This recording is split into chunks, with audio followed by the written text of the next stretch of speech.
thank you very much, Andrew, and I certainly continue to be humble. There's this thing called imposter syndrome. So, I really am very grateful to be given this opportunity when we've already seen, and in this room there are so many stellar people that's associated with this amazing project that's now 40 years old.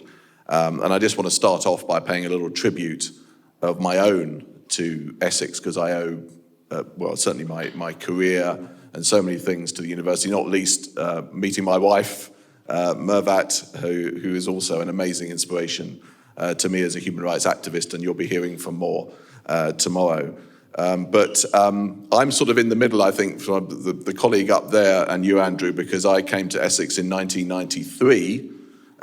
So it will be 30 years and a couple of months that I came to Essex. And I was at a sort of fork in the road, if you like, read my own life, my career. I've been working 4 years in local government, actually, over in Cambridge. But I was still interested in human rights. I've been a student member at Manchester, studying a law degree. And then I continued that as a member of the local group of Amnesty International in Cambridge. And one day, there was no internet, of course, in those days, and one day there was this weekend conference advertised here at Essex. So I thought, okay, that's interesting, I'll go along. Didn't really know much about Essex and human rights, and that weekend was transformational for me because I found out about the graduate programs that were on offer at that time, including the very new MA. I think it was like the second or third year it'd only been running compared to the LLM. I heard inspiring speakers like Michael Freeman, and I thought, you know what, I've got to take the plunge. So I resigned my job in local government and studied the MA, 93, 94, and the rest, as they say, is history, because I've benefited so much from the centre over the last 30 years and continue to do so. Inspiring colleagues like Jude, like Paul Hunt on economic and social rights, Stuart Weir, who should be mentioned, really co-founded the Democratic Audit with David Beetham and Kevin. And not least, as I said, for me personally, Kevin Boyle, who was a huge influence on my life, not just professionally, but personally, as a mentor and then as a friend. And yes, we still miss him dearly, as also with Nigel, and the huge contribution that these people make. And I think the important thing that you've emphasized, Andrew, is the practical application of Essex in the world. Yes, the world-leading scholarship is so important, but also the contributions that have been made. All of the European Court litigation that Francoise Hampson did with Kevin Boyle, really pioneering litigation against Turkey on Kurdish human rights, and I was involved in that in a small way. The democratic audit work that I worked on with Stuart and David Beetham, where we really tried to set out for the first time a series of indicators that we could begin to measure democracy and human rights. And actually a young human rights lawyer that I went on to work with at the time, somebody called Keir Starmer, that you might have heard of at the time when he was still very much in the human rights community. A huge influence on me, continues to be so. I've been very pleased to be associated with the work of the Centre over the years, giving quite a few lectures. I do less of those these days, and these days I tend to contribute more to the blogs. So again, as Essex has transformed, we've also found different ways to collaborate. So, really appreciate being asked to do this address. And I just want to say, I hope this presentation goes more smoothly than the one I did yesterday. I was doing an online hybrid event, as you do, for the Council of Europe. The main meeting was in Strasbourg. So I was all about to do my presentation, and they said, right, Ian, you're ready to go. And they had this particular platform called Kudos or Kudo, I never heard of it. My camera didn't work, and then I got a constant echo of my own voice in my ear. So I just had to carry on and persevere. So hopefully it's actually much better trying to do things in person. So I'm so pleased I can do this in person with you today.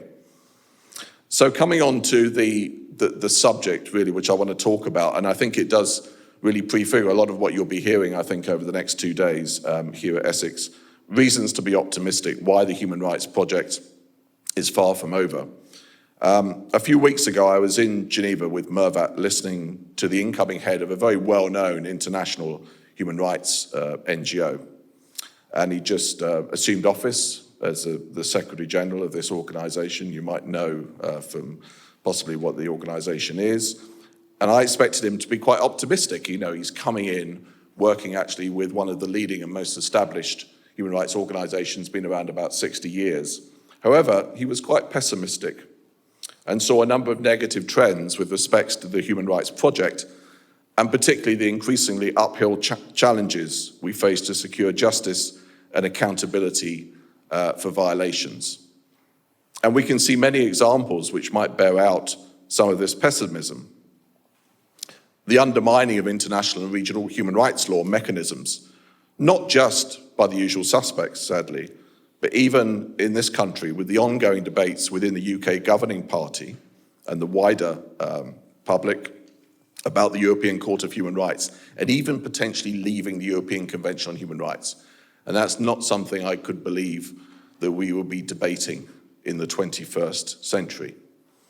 And I just want to say, I do hope that the leader of His Majesty's opposition actually remembers how he started in his career and actually commits the Labour Party to being far more pro-human rights, and also to incorporate economic and social rights into our domestic law, so that we have a modern Bill of Rights fit for the 21st century, instead of constantly trying to save the quite limited Human Rights Act.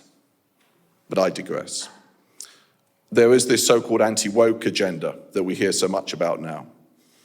Much of this, as we know, is really camouflaged being anti-progressive, anti-human rights, equality, and non-discrimination. And I think a lot of people are increasingly seeing through that.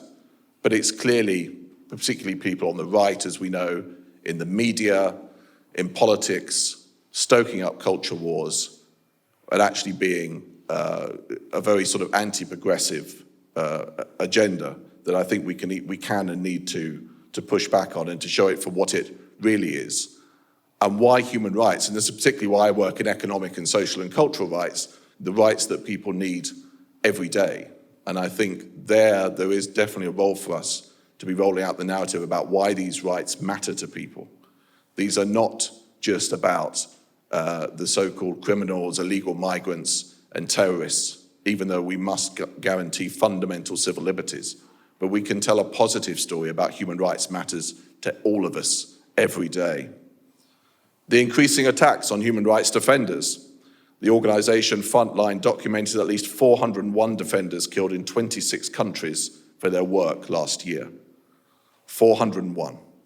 With 5 countries, Colombia, Ukraine, Mexico, Brazil, and Honduras, accounting for over 80% of these killings, with Colombia accounting for at least 186 killings alone. And I think it's just important to reflect on those shocking statistics. Particularly targeted are human rights defenders working on land, indigenous peoples, and environmental rights, being the most frequently targeted sector. And overall, beyond actually the number of people killed, Frontline documented more than 1,500 threats and violations. Sadly, we know, of course, that's actually a very grave underestimate of the numbers actually that were probably taking place. Despite the proliferation of mechanisms, some of which we've heard about already that our colleagues have contributed to, special tribunals, courts, special procedures, there is a continued impunity enjoyed by many perpetrators of serious human rights violations and war crimes. However, again, and this is why it's always important to look at the glass half full, the fact that we have secured many verdicts against perpetrators and the concept of universal jurisdiction literally liberates their room for maneuver, as we are seeing with South Africa currently debating about whether it should be inviting Putin or not to the BRICS summit. More broadly, and I saw there a little sort of trailer from Andrew's later presentation, some scholars such as Hopgood have questioned whether the whole Human Rights Project is past its sell-by date. Although again, many, and I'm sure will do, push back against this overly gloomily assessment. Others, such as Samuel Moyne, have asserted that human rights have failed to address growing global inequality and injustice. And as somebody, as I said, who works on economic and social rights, I of course am sympathetic to much of Moyne's analysis, including that human rights is not the sole solution to addressing all the world's ills. However, as I will go on to address, I still believe that it has much to offer, not just as an inspirational concept, but also as a practical accountability tool. However, I think this thing about the expectation that human rights can transform lives, and when it doesn't always necessarily deliver that, it is obviously a very difficult argument to push back against. And I think about South Africa and that wonderful constitution that was actually crafted by fellow graduates of this centre, Sandy Liebenberg, and it offered so much potential and hope, including a full range of economic and social rights back in the mid-90s. But again, sadly, hasn't led to the transformations that maybe people expected, and maybe never will. It is there as a principled framework of norms with which judges can adjudicate, and hopefully government can then adjust its behaviour accordingly and give better protection to the rights. But of course, a lot of that requires resources, political will, etc. So underpinning, I think, many of these setbacks and criticisms could be the notion that what was once seen as something new, potentially transformative, and yes, even exciting, as a response to the horrors of World War II, is no longer so. Some have said human rights has become so much part of the established international relations architecture, whilst at the same time not always delivering what they promise. Is it time to try something new?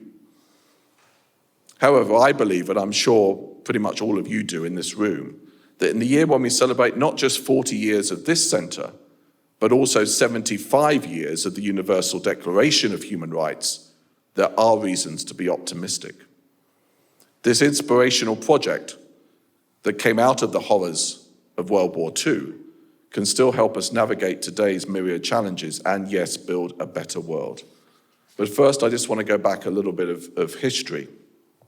As I said, I was here at Essex in the mid-90s, and for many, the 1990s was seen as one of the high watermarks of human rights. The Cold War had come to an end a couple of years before, causing some, obviously, to wrongly claim in retrospect it was the end of history.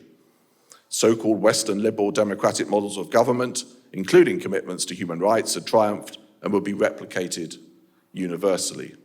Maybe how naive that was, but in many ways people were hoping and believing that that was going to be the case in the 1990s.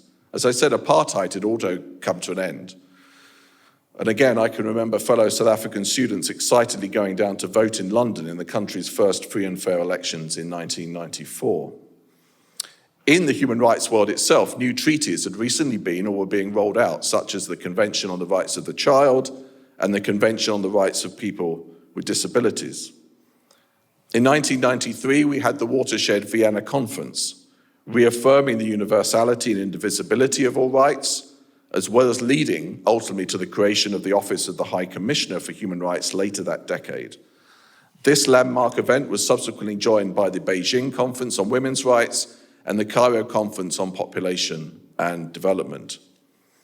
At the same time, many new special procedures were being established between 1990 and 2000, such as freedom of expression, education, housing, extreme poverty, and contemporary forms of racism.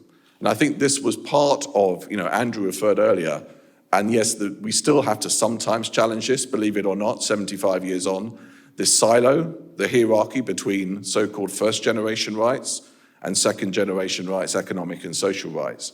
But here was the UN system catching up in a way by creating more special procedures on economic and social rights, and then we had Paul's mandate a couple of years later, I think beginning 2002, on health. We had the Rome Statute of the International Criminal Court adopted in 1998, leading to the establishment of the court 4 years later. And I could go on and on. But it's also important to remember that this was the decade of war and ethnic cleansing in the Balkans. I clearly remember Professor Zoran Pajic coming to Essex in 1993, discussing his own personal experiences of that dreadful conflict as part of our international law studies. And it was testament to Kevin, as he helped so many of us in different ways, that Kevin helped him to get this position here. And he's now a leading scholar at King's College in London on war studies. It was the decade of genocide in Rwanda and the Democratic Republic of Congo. A scar still, I think, on the way that the world basically turned its back, ignored what was going on, and sadly is still ignoring often what is going on with multiple conflicts in Africa. Massacres in East Timor. So, on one hand, there was many good things coming out in the 1990s that were exciting, I think, if you were starting on your human rights journey, as I was, but it's also important to put it in context, that we have never maybe lived through a high watermark of rights when you actually look at what was happening in reality.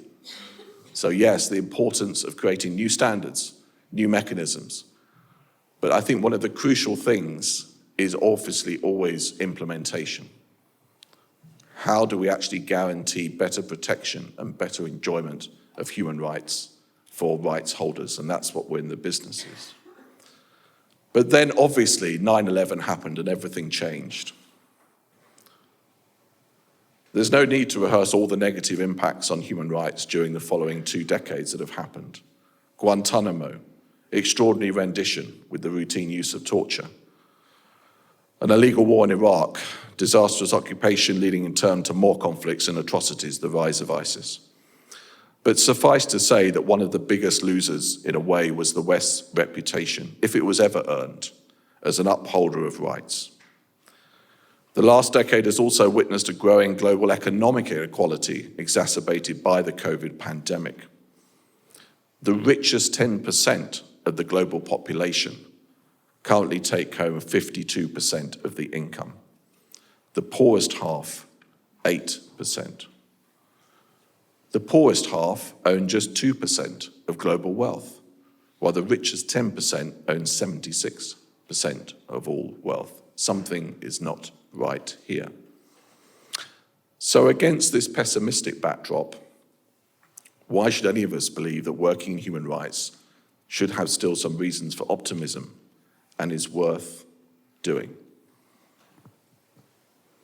Well, I believe if you look actually in a number of areas, there continues to be progress on the way both rights are enjoyed, as well as the different responses of the human rights community.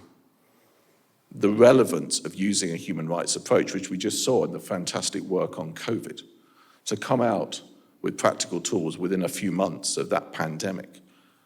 And we were all running around at Amnesty trying to say, well, how are we going to respond to this as well? What can we usefully contribute? We made 1 or 2 key decisions early on. We would focus on health workers. We would look at the situation of health workers globally. And that's one thing we can do at Amnesty International with many, many sections, national chapters, and as well as our regional offices to collect data, to work with local NGOs, to work with local associations of medical professionals, to show the disproportionate impact on health workers, but also obviously to do all of that within a human rights framing lens, using applicable law and standards to remind governments of their human rights obligations. But how little we heard of that in this country during the COVID epidemic. How little did we hear of that, often with the opposition challenging on what the government's record is. It will be very interesting to know when Lady Hallett finally finishes her inquiry, what happened during COVID, how much human rights features there. I fear it won't be a huge amount, even though I actually remember a trip that Lady Hallett was on with me and Kevin when we were doing work in Brazil. So hopefully some of that human rights knowledge will sort of be held there in her mind, and she is an excellent judge, so we have hope. The Grenfell housing inquiry, again, very little reference to human rights. So there's something there about needing to raise awareness, particularly on economic and social rights, about why it should be applied, and this sort of universal nature of rights, the objective nature of it, the consistency, the coherence that human rights brings to many, many issues. And yes, there are some positive stories to tell about the way that human rights is being enjoyed. If we look at some key socioeconomic indicators over the last few decades, we have seen significant improvements across the globe on life expectancy and child mortality. A couple of days ago, we celebrated the 75th anniversary of the National Health Service, and I was looking at an old BBC, Mervat was away, so I had to do something. I was looking at a very old BBC documentary on the history of the NHS. Before the NHS was founded in the 1920s and 30s, life expectancy for a man was 48, and for a woman, probably even less.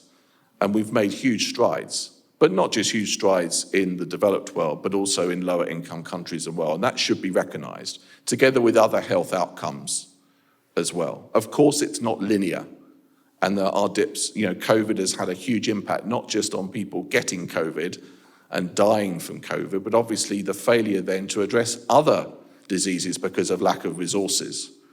More people, more children died from malaria during COVID than died from COVID, and it's always important to remember that fact. Poverty is a contested area. Philip Alston, the former UN Special Rapporteur on Poverty and Human Rights, stated that the World Bank's international poverty line of $1.90 a day is fundamentally flawed, allowing for a self-congratulatory triumphalism in the fight against extreme global poverty, which he says is completely off track, and that nearly half of the global population, 3.4 billion, live on less than $5 a day, and this number has barely moved since the 1990s. So obviously what that tells us is figures, data are important. Where you benchmark is important about the narrative that you want to put out there. So in many ways, they're saying, yes, poverty, absolute poverty has reduced, but then where do you set the bar? Could we live on $1.90 a day? So, you know, I think from that point of view, it's always important to be suspicious of data, the agendas behind it, but certainly looking across the piece, and in my work, which is economic and social rights, it is true that there has been some remarkable progress in some areas. Looking to other issues of human rights, more than 2/3 of the world countries have now abolished the death penalty in law practice. You might know that each year Amnesty International issues an annual report, and we have seen positive trends over time. Yes, we see some backtracking in terms of the numbers of executions, but that's because sadly, there are 3 or 4 countries that are real outliers, as we know, when it comes to executions. China, where we don't even know the exact figures, Saudi Arabia, Iran, for example. And that tends to sort of skew the figures. But overall, when you look at the numbers of countries that have either abolished the death penalty in law or have abolished it in practice, there is a positive story to tell. And the US. And the US, exactly. Thank you. Yes. So more than 2.3 billion people, or 39% of the world's population, are living in countries rated free by Freedom House. Now, I know as long as immediately I say that, people will say, oh, well, that's Freedom House. And again, we can debate, there's not time today, unless you want to ask in the Q&A, how freedom is defined. Obviously, you can have a very narrow view of freedom based on, you know, free and fair elections, some form of sort of separation of powers. But again, I think it is true to say, if you look over a period of time, there is a largely positive trend. If you were to go back when this centre was founded in the 1980s, and there was a lot more dictatorships around in Latin America, in sub-Saharan Africa, etc. And people like Nigel Rodley were going out and doing amazing work there as a special rapporteur with some of the systemic abuses that still go on, but often under, now sadly under democracies. Another 1.5 billion people live in societies designated as partly free, with limited democratic rule and human rights protection. Ratifications of treaties have continued to increase to the point where some are either virtually universally ratified, such as the Convention on the Rights of the Child, again, the exception being the United States, it seems to want to enjoy to have its exceptionalism, or the overwhelming majority have done so with relation to the 2 covenants on civil and political rights and economic and social rights, I think around the sort of mid-170s. 75, 76. So that's important. That's a statement of intent. Of course, the thing is then is to hold them to account to those obligations as to how much they are measuring up. New mechanisms continue to be created. If you look now at the UN site, the Office of the High Commissioner, there's a whole plethora, isn't there, of different thematic mandates as well as country mandates. There's new mandates around albinism, and there is a brand new mandate on climate change. again, reflecting how the human rights community is trying to respond to this most existential of crises. New complaints systems have continued to be created so that every UN treaty body system, now bar one, has a complaints mechanism with corresponding expanding jurisprudence. Since I began working, and Jude and I began working on economic and social rights over a couple of decades ago now, there's been a huge expansion of jurisprudence at all levels, internationally, regionally, and nationally.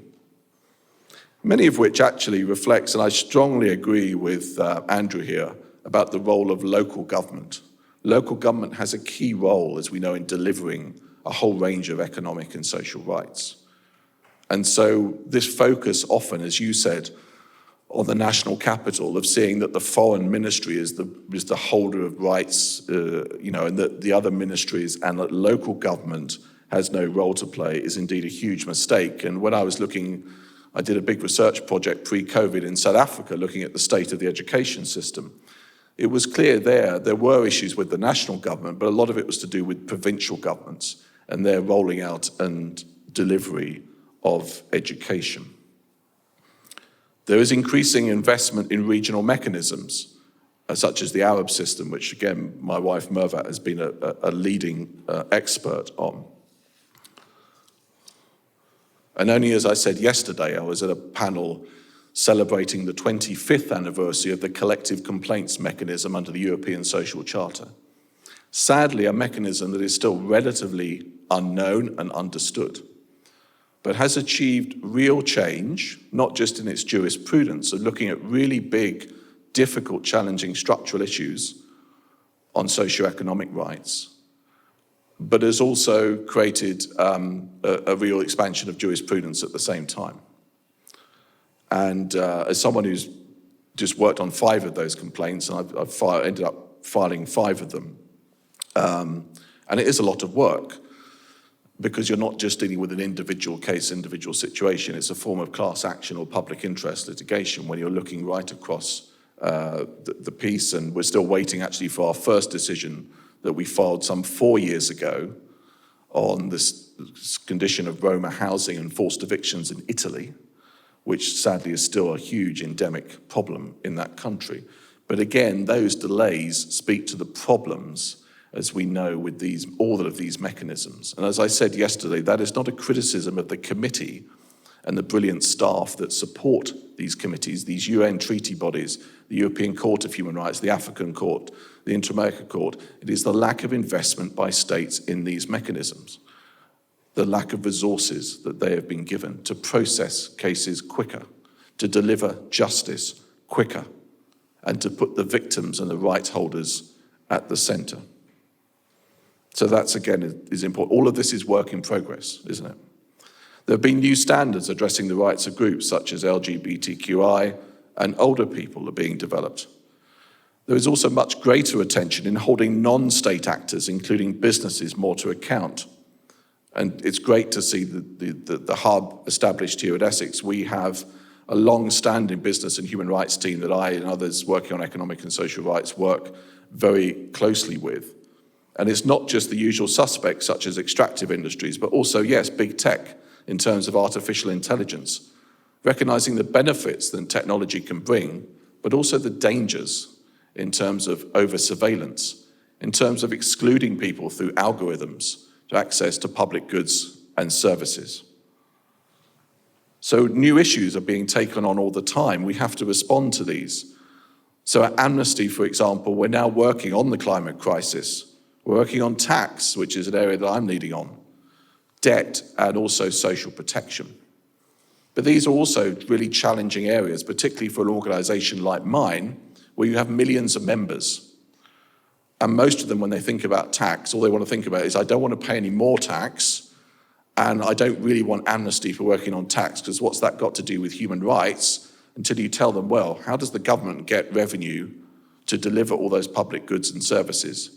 Or to also deliver, including in the criminal justice system, and to hold free and fair elections. All these things cost money. So you can either borrow the money, increase your debt, you can either cut austerity, and we know where that's led, or you can look at reforming your tax system and making it more fair and delivering more tax revenue. But these are hard issues to get into. As I've found, I've been on a very steep learning curve in terms of fiscal policy. I have a brilliant new colleague now who's joined from the tax justice movement, and I'm learning a huge amount from her about how we can relate tax to human rights. But it is so important because we issue so many reports at Amnesty and say, well, you want to spend more money on healthcare or you want to do this and that. Where's the money coming from? And usually we say, more international aid in terms of low-income countries. Yes, but actually if you look at some of the tax avoidance and evasion, that dwarfs the amount of international aid and grants and even debt. So if you can address that, well, you're literally talking hundreds and hundreds of billions, if not trillions around the world that is being evaded by high net worth individuals and corporates. That will make a huge, significant difference. So that's looking about what a rights-respecting economy should look like, including fundamental questions around resources. And as public services face cuts in the current global economic crisis, budgetary analysis and advocacy may increasingly become a method of holding governments more to account. So what we need is more tools, is more access to big brains, people like here at Essex, where we can really tap into expertise. But do it, I do a lot of quality assurance work at Amnesty, and it's always, are we credible? Are we credible in what we said? Is the evidence stack up? Does the application of laws and policies stack up? But also, do we know what we're talking about? So it's important to be able to then understand how budgets go. So not just interacting with the usual suspects, but also interacting with public policy experts, with people who work in the education system, in the health system, in social protection. As I said, I've done a lot of work over the years on right to education, but I'm not a pedagogue. But what I have to do is to be able to tap into the expertise of people who either study education or, even better, work in the education field. But we're seeing also new leadership and creative alliance building on human rights. For example, the small island states have taken the lead on the need for more urgent climate action, framing their arguments around the right to life and this existential threat faced by their populations, resulting in the UNGA voting for the International Court of Justice to produce an advisory opinion. And how did all that start? It started with a few law students in Fiji, at a university in Suva, thinking, what can we do about this? And some bright spark said, maybe we can get an advisory opinion from the ICJ. I've heard about these other advisory opinions, such as Israel-Palestine. That could be useful. And then they got Vanuatu on board as a government to table that. Now that's something probably we wouldn't have thought to do at Amnesty, but it was actually in a law school like this one, that these students were able to come together and the result is now, we should probably get, and hopefully in not too soon, probably in a couple of years, an advisory opinion that will link states' human rights and other legal obligations to what they need to be doing to address climate action. So we're seeing more dynamic networks between communities, activists, human rights organizations, and diverse actors. Environmentalists, tech, health professionals, as I've said, economists, journalists, and artists. These are all part of a community, and this is what I think is great at Essex, tapping into so many different disciplines that one wouldn't normally think have got anything to do with human rights. I think one of the challenges that we face in the so-called established NGO world is working with social movements, because social movements by their very nature are not always organized, they're not hierarchical like us. They're quite flat, if not almost anarchical. So how do you engage with them in a way that's inclusive, that's representative? So there are new challenges that come with this new situation. At the same time, we're seeing a huge expansion in climate litigation. Hundreds of cases are now being brought across the globe, and we're starting to get into that as we speak. At the moment, some of us are working on a submission for an advisory opinion that the Inter-America Court, is looking at with relation to the climate crisis as well. So the continued legitimacy of human rights depends on this ownership by rights holders and those that represent them at different levels, including particularly at the local level. And these new challenges we face, whether the climate crisis, growing inequality, new tech, will be some of the defining features of the human rights landscape in coming decades. But I think it helps us to refresh ourselves, to realize why we're here. Yes, there will still be, sadly, cases of torture and free expression that we have to address. But at the same time, there are new challenges that can engage us, that can excite us. And I believe that given their adaptability to changing circumstances, human rights norms can continue to provide a positive, universal, values-based framework for developing credible solutions to these rapidly accelerating challenges. But again, I don't underestimate the challenge. I think one of the key areas that we do need to continue to invest in is indicators, benchmarks, targeting so that human rights consistent. The Office of the High Commissioner has done a lot of work on this, but the more needs to be done, both quantitative and qualitative analysis. At Amnesty, we've been quite bad historically at sort of monitoring in a way our own work against suitable indicators and targets, and again being able to then give some of that data over to the duty holders, to the local authorities particularly, who often lack not necessarily the political will, but the capacity to be able to monitor some of this stuff, to invest in tools, to invest in school inspection systems to guarantee better quality of education. And yes, we must link human rights to other processes, such as the Sustainable Development Goals. Remember them? They're coming now to their halfway point, or they may even be over their halfway point, as well as the climate process. We know pretty much all the SDGs are off track, which means the human rights delivery is off track. The two are inextricably linked. And not just in my field, but also in civil and political rights as well. The SDGs, again, were supposed to be transformative. They were supposed to be better than the Millennium Development Goals. And in many ways they are. But more, again, needs to be done. And I think it behoves us in the human rights community to link up more, if we're not already doing so, with those working on the SDGs. I was at a conference recently in Brussels with a whole range of people I'd never engaged with before on tax and debt. Big development NGOs, tax justice people. And it's important, as I said, that we come out of our silos sometimes and work across discipline. So concluding, I still believe that despite, of course, its weaknesses, its failings, this human rights project continues to offer a better way for humankind to behave, how we treat each other, and progress. Is it perfect? No. Does it need to constantly adapt to new challenges and threats? Yes. But when we look back at the history of humanity, this project, which began in its modern form in the middle of the 20th century, obviously Michael would give us a much more sort of historical, political reflection, but really began in the middle of the 20th century as response to one of this darkest chapters in our history. I believe it still has plenty of life in it yet. Thanks.